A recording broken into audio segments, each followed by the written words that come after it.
She was sitting at my kitchen table with her laptop open and her hands folded in her lap, like she was trying to keep them still.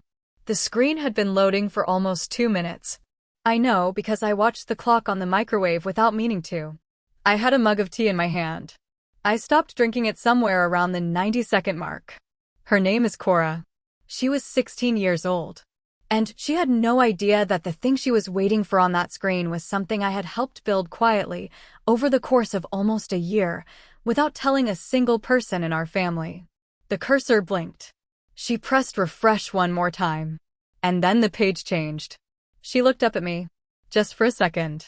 Her eyes wide, that specific kind of wide that means your brain has received the information, but the rest of you hasn't caught up yet. I already knew what it said. I could tell by her face. I set the mug down carefully. My hands were steady. That surprised me. Because the last time someone in our family opened a letter like that, my mother tore it in half before I had finished reading the first line. I was 18 years old. It was a Tuesday in late March. The kitchen smelled like the coffee my mother made every morning, dark roast, 2 sugars, and I had no idea that the next 4 minutes were going to close a door I had been walking toward for 3 years. But before I take you back to that day, I want to ask you something. If you are watching this, if this story is already sitting in your chest a little, please take a moment to like this video and subscribe to the channel. Drop your city and the time it is where you are in the comments. I genuinely love knowing where you're listening from. And I promise, this story is worth staying for. What happened in that kitchen when I was 18 years old is not a story I told for a long time. Not because I was ashamed. Not because I didn't have the words. Because I was waiting until I had something to say after it. Now I do. This is the story of what was taken from me. And what I quietly, carefully, gave to someone else instead. I grew up in a mid-sized city in central Ohio. The kind of place where every block looks like the one before it, split-level houses, basketball hoops and driveways, lawns that people actually argued about. Our house was beige. That detail always struck me later as fitting. Nothing about it announced itself. It just sat there, the same shade as the houses on either side, blending in the way my mother believed everything should.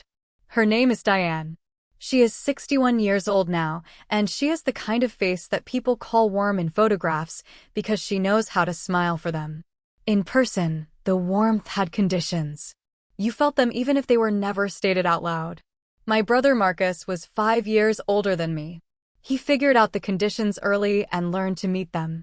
Not out of cruelty, out of survival. He was good at reading the room. I was not. That was one of our defining differences. What my mother believed, and communicated without ever quite saying, that there was a correct version of a life for each of her children, and that version had a ceiling, and the ceiling existed to protect you. Going too high was not ambition. It was exposure. For Marcus, the ceiling was still fairly high. He was the oldest. The firstborn. The one who looked like our father. For me, well, I was the one who asked too many questions. From the time I was about 9 years old, I was interested in how things were built. Not houses. Systems. Code. The logic underneath the interface. I taught myself to type faster than my teachers by the time I was 11. I borrowed books from the school library about programming languages and read them under the covers with a flashlight because I was embarrassed, somehow, by how badly I wanted to understand. I told my mother once that I thought I might want to study computer science. She was making dinner. She didn't stop stirring. She said, "That sounds very complicated, sweetheart." And that was the end of that conversation. I learned to keep what I wanted in a separate room inside myself. To let that room exist quietly, without making noise, without asking to be seen. I worked on the things I cared about in private. I got good at private. I applied to MIT the fall of my senior year. I did not tell my mother. I did not tell Marcus. I did not tell my father, who had left when I was 12 and existed at that point mainly as a name on a birthday card that arrived 3 days late every year. The only person I told was my school counselor, Mrs. Ellen Carey. She was 40-something, with reading glasses, she was always losing, and a coffee mug that said "hang in there" with a cat on it. Not a flashy person. But she had a quality I was starved for. She took things seriously when you brought them to her. She didn't calculate what your ceiling should be before she listened. She looked at my transcript, my test scores, the 2 personal essays I had written and rewritten 11 times, and she said, "You belong in this conversation. Apply." I used the school's address for correspondence. I asked Mrs. Carey directly, would that be all right? She said yes without asking why. I think she understood without needing me to explain. I filled out the application on a library computer over 3 weeks in November. I submitted it on a Thursday evening after my shift at the grocery store where I worked weekends. I remember the exact moment I pressed submit. The way the confirmation page loaded. The way my hands felt. Like something real had happened, even if no one knew it yet. I carried that application quietly for 4 months. Through winter break, through second semester, through the way my mother made plans for my future over dinner in a voice that didn't leave room for alternatives. There was a community college 20 minutes away. A good program, very practical, very sensible. Her friend's daughter had gone there and was doing very well now. An administrative coordinator at a dental office. Very stable. I nodded. I passed the potatoes. I kept the room inside myself very still. There was a mix-up with the address. I don't know to this day exactly how. The most likely thing is that I made an error somewhere in the application, a lapse, one field where I typed our home address out of habit instead of Mrs. Carey's. That's my best guess. I've thought about it more times than is probably healthy. What I know is that the letter arrived at our house on a Tuesday in late March. My mother found it in the mailbox before I got home from school. I noticed something was different the moment I walked in. It was quiet. That specific kind of quiet that has weight to it. My mother was sitting at the kitchen table, not cooking, not reading, just sitting with her hands flat on the surface in front of her. On the table, between her hands, was an open envelope. The return address was MIT. Cambridge, Massachusetts. She had already read it. I stood in the doorway. I didn't say anything yet. I was doing a calculation that teenagers do when they can feel a conversation going wrong before it starts, measuring the distance between the door and the table, between her face and whatever came next. She looked up at me. She said, "What is this?" I said, "It's a letter." She said, "I can see that it's a letter. Why is there a letter from MIT in our mailbox?" I could have lied. I thought about it for exactly 1 second. I decided I was too tired to. I told her I applied. That I had been accepted into the early action pool and this was an admissions letter. That Mrs. Carey had helped me. She was quiet for a long time. Then she picked up the letter and she tore it. Not violently. Not in a rage. Slowly and deliberately, the way you might tear a piece of paper you have decided has no use. She set the 2 pieces on the table. She said, "This isn't for you. That school isn't for people like us. And you going there, if you even could, which you couldn't, would be the worst thing that ever happened to this family." She stood up, rinsed her coffee cup, and started making dinner. I went to my room. I sat on the floor with my back against the bed. I didn't cry. I went very still, the way I'd learned to go still, and I stayed that way for a long time. At some point I remembered that I had printed a copy at the school library 2 weeks earlier. A precaution I hadn't fully understood at the time. I got it out of my backpack and read it carefully from the beginning. Then I folded it, very small, and put it in the inside pocket of a jacket I kept at the top of my closet. I didn't know why I kept it.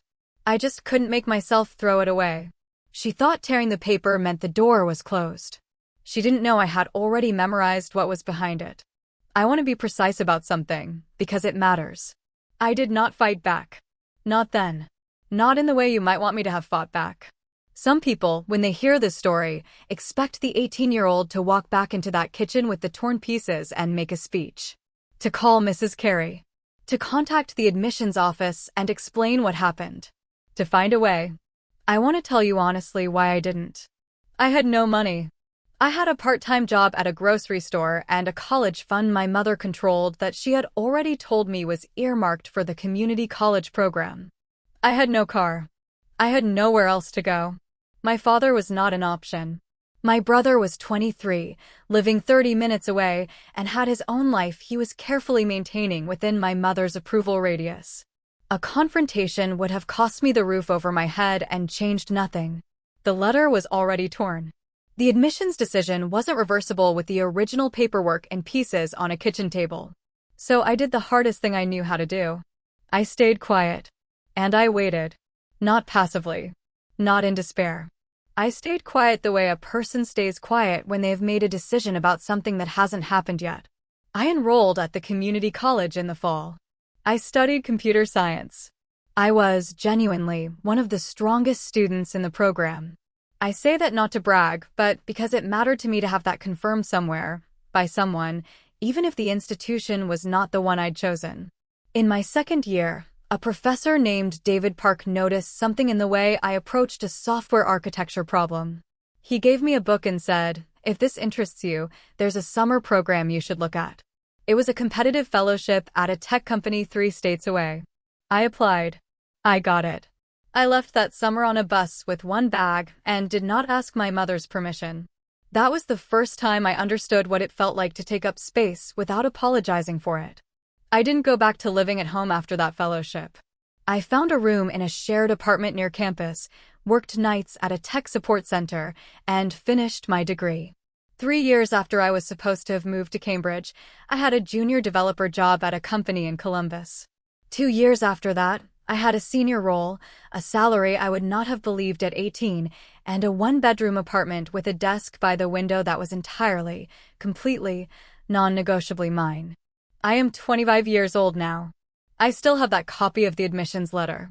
Still folded, still in the jacket pocket, which I have never once stopped keeping. Marcus's daughter Cora was born when I was 9. She grew up at the edges of my life, Christmas dinners, summer barbecues, the occasional Sunday afternoon at my mother's house where I would sit at the kitchen table for exactly 2 hours and then find a reason to leave. She was a quiet kid. Watchful. The kind of child who sits near the adults not because she wants attention, but because she wants information. The first time I really noticed her was when she was 12. We were at my mother's house for Thanksgiving. Someone, an uncle, I think, made a joke about how kids these days were glued to their phones. Cora looked up and said, very evenly, "I'm not playing games. I'm learning Python." The table laughed, because adults laugh at things children say when they don't know what else to do with them. I didn't laugh. I looked at her. She looked back at me with the same expression I had learned to keep off my own face at that age. A careful neutrality. Don't show them how much it matters. I recognized it immediately. I had worn it for years. I filed that moment away without saying anything. And I watched. By the time Cora was 14, it was clear she had a specific and unusual talent for mathematics and computational thinking. Her school had flagged it. A teacher had sent a note home recommending she be moved into an advanced track. Her parents, Marcus and his wife, Jenna, were not unkind people. I want to be careful about that. They loved Cora. They showed up to things. They meant well in the way that people mean well when they have absorbed a worldview without examining it. The worldview they had absorbed, the one that had been running in our family for at least a generation, was this: ambition is a form of ingratitude. Wanting more than what's in front of you is a way of saying that what you have isn't enough.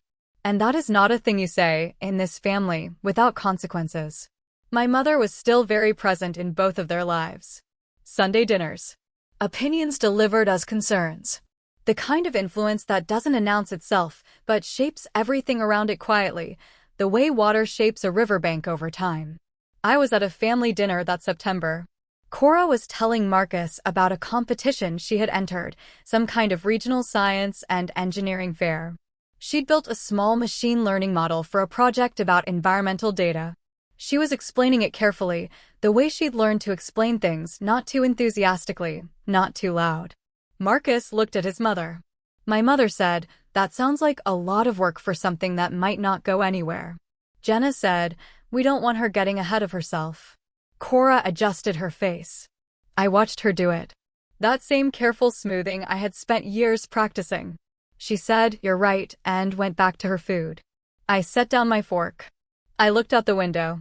Something in my chest was very still and very hot at the same time.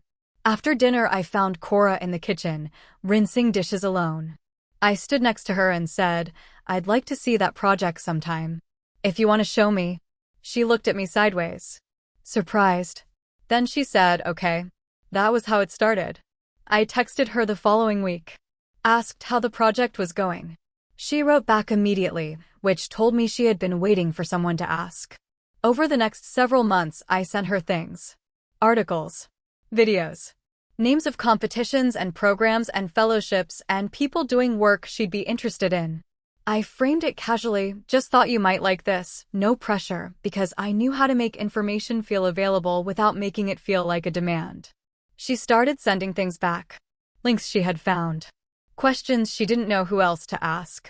She asked me once, late on a school night, do you think it's stupid to want to go somewhere really far from home? I thought about that for a long time before I answered. I wrote back, no. I think it's the most reasonable thing in the world. By the spring of her sophomore year, she had mentioned a particular summer residential program, a competitive STEM institute at a university on the East Coast. A 6-week program for high school students, rigorous, well-regarded, the kind of thing that opens doors in the way that quiet preparation opens doors. Her parents had said it was probably not realistic. I sat with that phrase for about 2 days. Then I called her. I said, I want to help you apply to that program if you want to. I can help with the essays. I can cover the application fees. I can help you prepare for the interview if they do interviews. She was quiet for a moment. Then she said, do mom and dad have to know? I said, not until there's something to tell them. She said, okay. I want to be honest about the moment I decided to do this without telling Marcus. I knew it was a risk. I knew it would complicate things when it came out, and I was not naive enough to think it wouldn't come out. I thought carefully about whether I was doing this for Cora or doing this to my mother, and I sat with that question until I was as sure as I could be. The answer was, I was doing it for a 16-year-old girl who had learned to make her face go neutral when she talked about the things she loved. That was enough. We worked on the essays over 6 weeks. She was a strong writer, clear, specific, unafraid of precise language when she trusted the audience. We went through 4 drafts of the main essay. I read every version and gave her notes the way Mrs. Carey had once given me notes, directly, specifically, and without softening the feedback into uselessness. She got better with each draft. Not because I rewrote anything, I didn't touch a word of hers, but because someone was paying attention and she knew it. The application went in on a Thursday evening in November. I sat at my desk after she texted me the confirmation screenshot. I looked at it for a long time. Then I went and made tea and tried to think about something else. So now you know what I knew, sitting at that kitchen table with a mug of tea and a clock I couldn't stop watching. The page loaded. Cora's hands went still. She read something on the screen for about 4 seconds without blinking.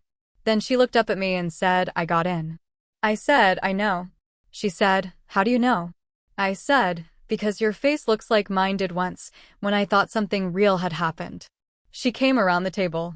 She hugged me the way teenagers hug when they forget to be self-conscious about it, completely, without distance. I held on to that for a moment. Then I let her go. I told her she should tell her parents that evening. That she didn't need to mention how long this had been in the works, not yet. That she could let them have the information at their own pace. She asked, are you going to be okay when they find out? I said, I'll be fine. You just go home and tell them. She left. I sat at the table for a while longer. Then I got up, washed the mugs, and thought about the folded copy of a letter in the pocket of a jacket in my closet. He called the next morning. I was at my desk, already working. I let it ring twice. Then I answered. He said, Cora told us about the program. I said, I know. I helped her apply. There was a pause. Not angry, more like someone calibrating. Marcus has always been a person who measures things before he says them. It is both his best quality and, sometimes, his most frustrating one. He said, you helped her apply without telling us. I said, yes. He said, that wasn't your decision to make. I sat with that for a moment. Then I said, Marcus. She told you about the engineering competition. What did you say? Silence.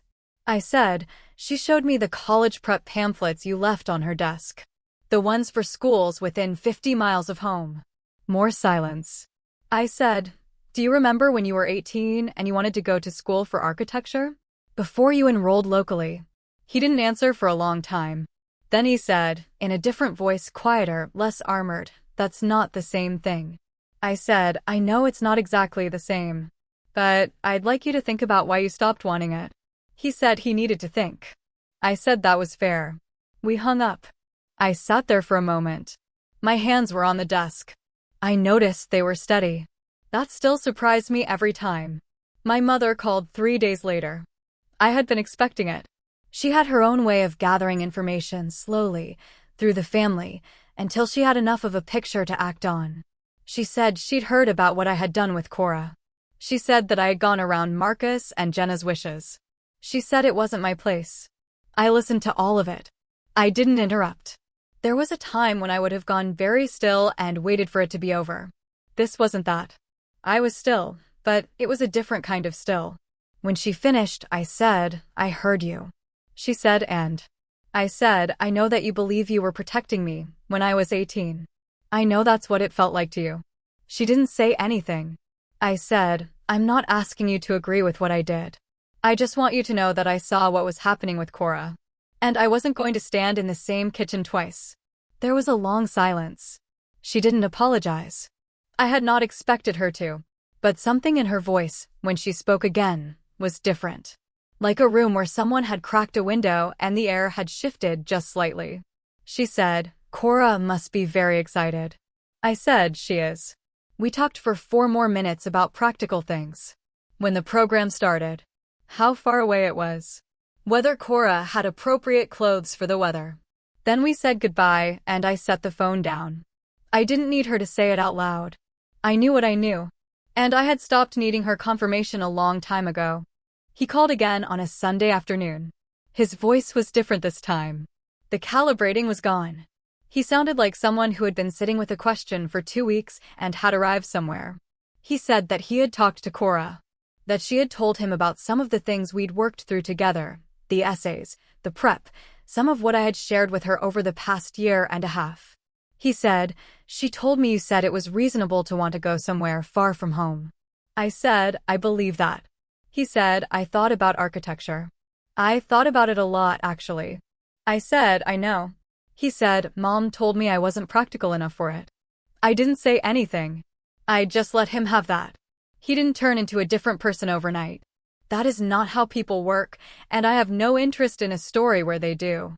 But he told me in the same call that he and Jenna had agreed to let Cora go to the program. That he was going to drive her to orientation. He said it as a fact, not as an announcement. Just, "Here is what we decided." That was enough. The program started on a Thursday in late June. I know because Cora texted me a photo from the car, her bag in the back seat, her dad's hands on the steering wheel, a blurred highway outside the window. She wrote, "Thank you for not letting me give up before I started." I looked at that message for a while. Then I set my phone down and went to my closet. The jacket was still there. It always is. I took out the folded piece of paper from the inside pocket.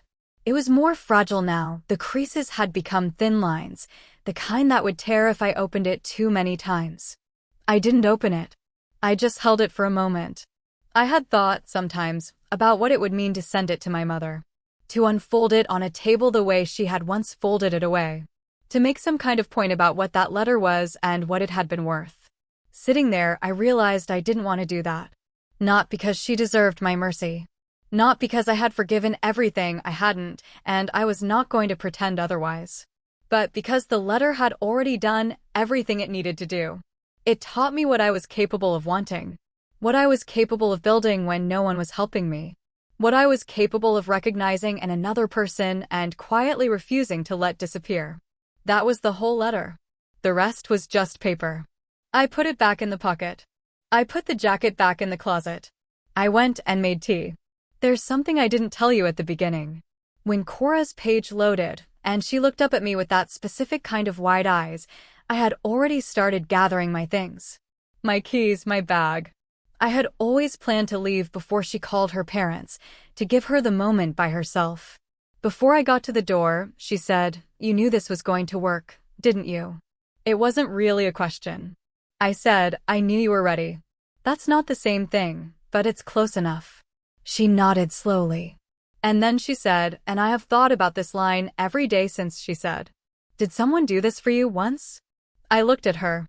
At this girl who had learned to make her face go neutral when she talked about the things she loved, who had learned it without anyone teaching her, the way you learn the things your family has always believed without anyone saying them out loud. I said, "Someone tried to." She looked at me carefully. She said, "What happened?" I said, "It didn't work out.